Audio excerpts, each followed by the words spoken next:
साथियों, हमारे देश के प्रधानमंत्री श्री नरेंद्र मोदी जी ने जल्दी काशी में विश्वनाथ धाम का निर्माण कराया है, जिसको श्री आर के शर्मा जी देख करके आए हैं। जरा हमको ये बताइए कि यदि कोई लखनऊ का यात्री जो है जाना चाहे बनारस और वहाँ पर बाबा विश्वधाम का दर्शन करना चाहे, जिसको हमारे माननीय नरेंद्र मोदी जी ने अभी बनवाया है, तो वो कैसे जा सकता है और कहाँ रुक सकता है, किस तरह से वहाँ क्या भ्रमण करना चाहिए, थोड़ा इसके ऊपर प्रकाश डालिए।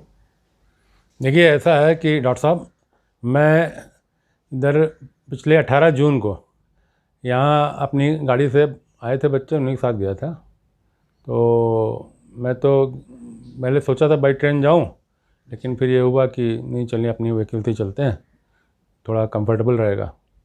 तो मैं यहाँ से लगभग 11 बजे लखनऊ से निकला और बाई रोड बनारस 4-4:30 बजे पहुँच गया था।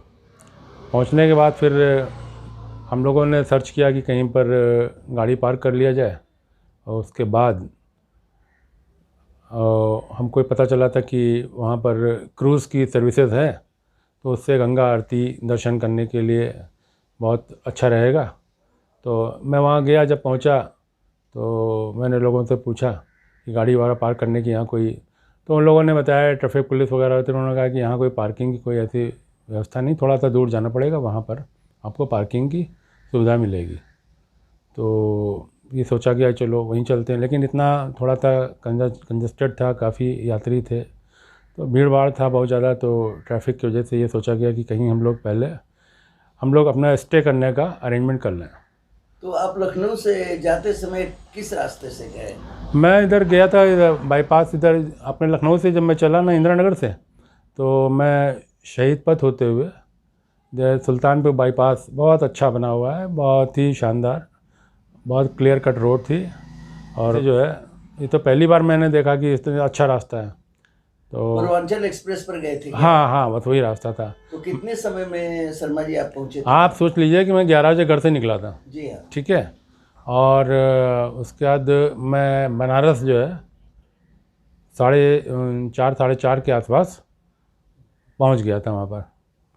तो कहने का मतलब ये है कि रास्ते में हम लोग रुके भी थे जगह, और वहाँ पर थोड़ा ब्रेक लेकर के थोड़ा सा हम लोगों ने जलपान किया था, कि बहुत गर्मी थी, रास्ते में गर्मी की वजह से थोड़ा सा दिक्कत हुई। उतरे थे वहाँ पर हम लोग, थोड़ा जलपान करने के बाद फिर वहाँ से चले, पहुँच गए 4:30 बजे, कोई दिक्कत नहीं आई। फिर ये हुआ कि हम लोगों ने सोचा कि कहीं पर एकोमोडेशन लिया जाए, अरेंज किया जाए।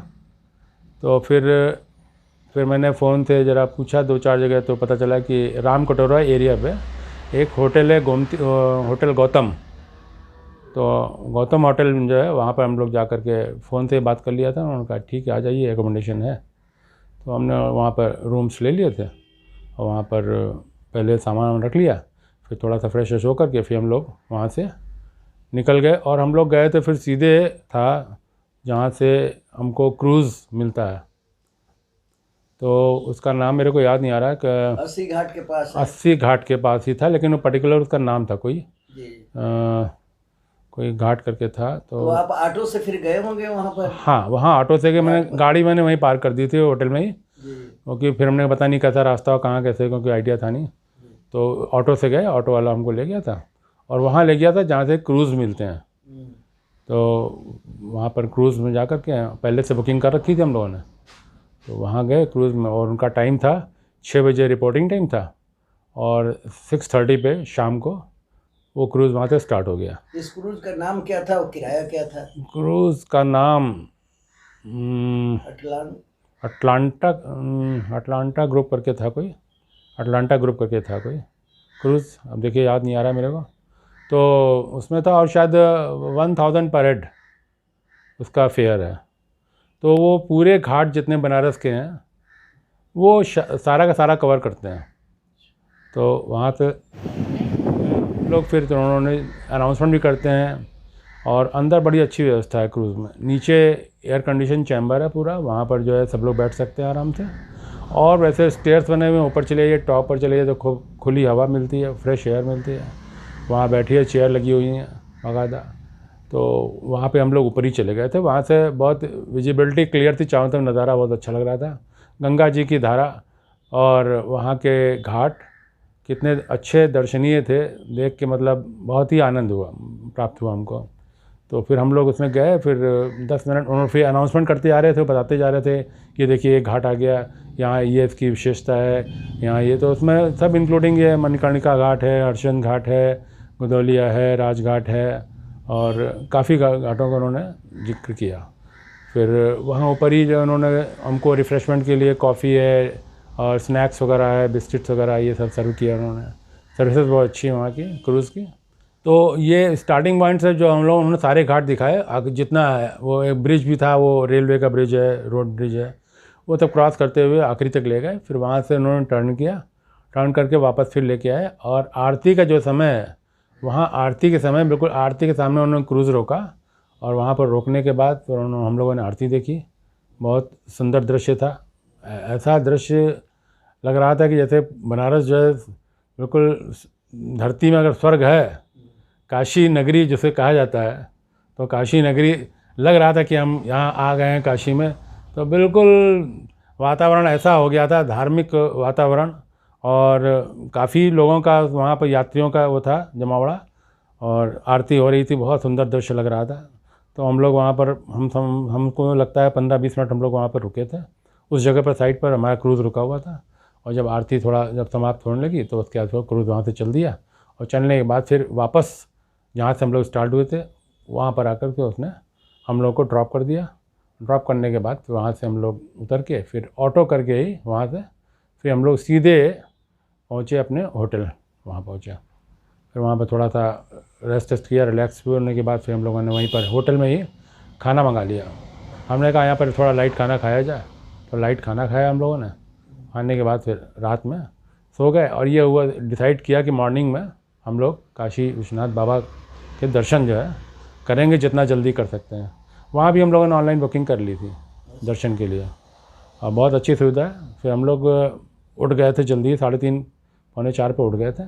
फ्रेश होकर के हम लोग वहाँ से 4:15 तक चल दिए थे सुबह, और ऑटो करके ही गए थे वहाँ। और पहुँचे वहाँ पर बाबा विश्वनाथ जो दरबार है, वहाँ दर्शन के लिए जो गेट है, गेट नंबर 4 है जहाँ तक, तो वहाँ पर हम लोगों ने ऑटो को ड्रॉप किया। फिर पंडित जी को कांटेक्ट किया। पंडित जी, जैसे हमारी बुकिंग ऑलरेडी थी, तो पंडित जी आ गए थे। ये हम लोगों ने प्रसाद वगैरह लिया, फल फूल माला वगैरह जो भी है, और बाकी पंडित जी सारा व्यवस्था वो भी करते हैं अपनी तरफ से, सारा अरेंजमेंट। तो वहाँ पर रुद्राभिषेक का कितना चार्ज लगता है? क्या देते हैं? हाँ, रुद्राभिषेक के लिए वो चार्जेस जो है वो शायद 1000 था या ऐसे ही था, पर हेड था, ऐसे ही कुछ था। तो वो भी ऑनलाइन बुकिंग हो गई थी, तो वो कर लिया था। तो हम लोग फिर पंडित जी आ गए थे। पंडित जी आ गए जब, उसके बाद वो गेट नंबर 4 से हम लोगों को एंट्री हुई।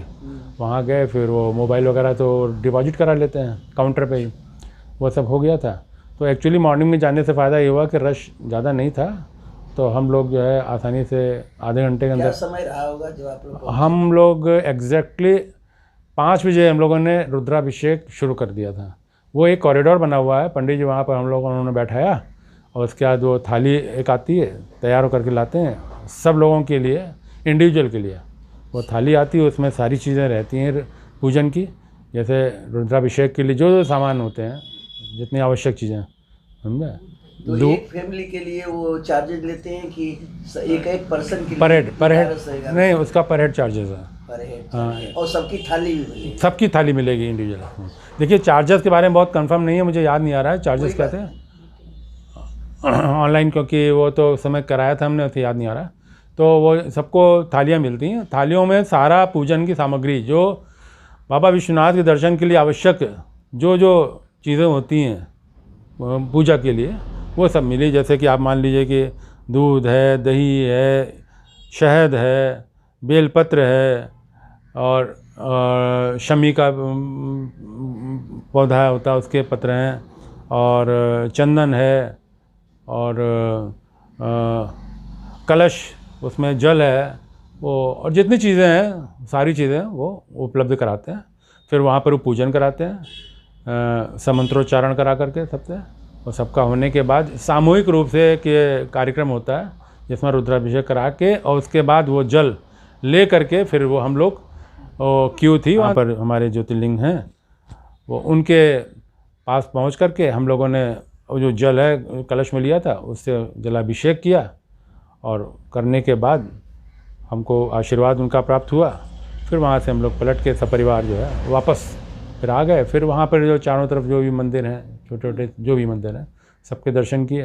दर्शन करने के बाद फिर हम लोग ये विचार हुआ कि यहाँ से कॉरिडोर इतना बढ़िया बना है कि पूछिए, आप सोचिए कि इतना अच्छा कॉरिडोर और मंदिर आप दर्शन करिए। विश्वनाथ बाबा के दर्शन जो करते हैं उससे आपको सामने आप देखेंगे तो गंगा जी दूर से दिखाई देती हैं, बहुत ही साफ़ सुथरी और कॉरिडोर बना हुआ। और वहाँ पर सारे ज्योतिर्लिंग के हिसाब से सारे वहाँ पर वो बने हुए हैं, क्या कहते हैं, जैसे कि रामेश्वरम धाम और सारे ज्योतिर्लिंग आपके जितने 12 ज्योतिर्लिंग हैं उनके सब उन्होंने बना रखे हैं। रुकने की व्यवस्था भी है और वो प्रसाद वगैरह भी वहाँ सब मिलता है। तो लेकर फिर हम लोग उतरते हुए सीधे चले गए गंगा जी के घाट में। वहाँ पर घाट का नाम देखिए याद नहीं आ रहा। वहाँ पे पहुँचे, वहाँ जाकर के हम लोगों ने आचमन किया को जो कोतवाल हैं बाबा भैरवनाथ उनका दर्शन करना चाहिए। फिर हम लोग वहाँ चले गए। वहाँ बहुत रश था, हालांकि वहाँ थोड़ा कंजस्टेड था, लेकिन हम लोग भी वहाँ पर पहुँच गए थे और वहाँ पर दर्शन करने के भैरवनाथ जी के दर्शन किए। और 8 बजे हम लोग बिल्कुल पूरी तरह से फ्री हो दर्शन करके फ्री हो गए। उसके बाद फिर वहाँ से निकले, फिर सोचा कि कुछ नाश्ता वगैरह किया जाए, जलपान किया जाए। फिर विचार ये किया कि चलते हैं होटल चल करके और वहाँ पर सामान वगैरह जो है सोच रहे थे कि वहाँ कर दें, हम लोग चेकआउट कर दें। वो लौंग लता भी मिलता है वहाँ पे, बहुत प्रसिद्ध है। हाँ, तो लौंग लता हाँ बड़ा होता है, वो भी एक था, तो वो भी लाए बच्चे। और वो गुलाब जामुन ले आए मिठाई के नाम पर। तो ये सब लेके आए। फिर हम लोगों ने गाड़ी में उसको जो है उसका स्वाद लिया, बहुत अच्छा था। उसके बाद फिर हम लोगों ने प्लान किया कि कहाँ चलना चाहिए। तो हम लोग सोचा चलें संकट मोचन दर्शन करना। तो हम लोग सीधे फिर वहाँ से संकट मोचन हम लोगों ने प्लान किया। वहाँ पहुँचे, वहाँ पहुँचने के बाद संकट मोचन के दर्शन किए, बहुत अच्छा, वहाँ भी दर्शन बहुत अच्छा हुआ। करने के बाद ये सोचा गया कि अब चलें हम लोग BHU। अच्छा, हाँ, BHU में जो विश्वनाथ जी का मंदिर है वहाँ दर्शन करने के लिए। अच्छा, गर्मी बहुत पड़ रही थी डॉक्टर साहब, भयंकर गर्मी थी। तो लेकिन यह है कि हम लोग को लगन थी दर्शन करने की, ये थी प्रबल इच्छा कि हम लोग दर्शन करना है। बाबा विश्वनाथ का भीतर भी आप गए, वहाँ भी गए। हालांकि वो बहुत अच्छा वातावरण था, लेकिन ये था कि टाइम हो रहा था क्योंकि गर्मी बहुत थी और धूप में इतना मार्बल जो है जल रहा था पैरों में कि, लेकिन यह कि हम लोग जाते आते 12 बज गया था। तो अंदर गए तो दर्शन करने के लिए बाबा विश्वनाथ के शिवलिंग में दर्शन करके हमने उनका वो जो है चरण स्पर्श करके आशीर्वाद प्राप्त किया। उसके बाद वहाँ लोगों ने कहा, हालांकि ऊपर भी वहाँ पर बहुत अच्छा बना हुआ है, जा चुके हैं पहले भी हम, तो लेकिन 12:30 बज रहा था। उन्होंने कहा कि अब टाइम हो गया है, 1 घंटा जो है बंद रहेगा, उसके बाद अब 1:30 बजे खुलेगा। तो हम लोगों ने सोचा अब क्या करना चाहिए, गर्मी बहुत हो रही थी। तो ये सोचा गया कि चलिए अब हम लोग यहाँ से वापस पांडेपुर चौराहा वहाँ पर, हाँ, तो बहुत सुना था। तो फिर हम लोग वहाँ भी गए तो लौटते समय, तो वहाँ से भी हाँ कंजस्टेड है। वहाँ से होते हुए फिर हम लोगों ने सोचा कि वापस चलें। चले फिर हम लोग बहुत जल्दी टाइम से आ गए। हम लोग 4:15 बजे जो है लखनऊ टच कर गए थे। बहुत बहुत धन्यवाद कि आपने बनारस के बारे में पूरा वर्णन किया है। यह जब YouTube पर जाएगा तो इससे बहुत लोग लाभान्वित होंगे। बहुत बहुत धन्यवाद। शर्मा जी के द्वारा लाए गए कुछ चित्र और वीडियो को देखकर आप खुद ही अंदाज़ा लगा सकते हैं कि वहाँ पर इनको कितना आनंद आया होगा और ये लोग गंगा जी में क्रूज के ऊपर कैसा अनुभव किए होंगे। यदि आपको यह वीडियो अच्छा लगा हो तो इसको सब्सक्राइब करें, शेयर करें और कई लोगों को भेजें। धन्यवाद।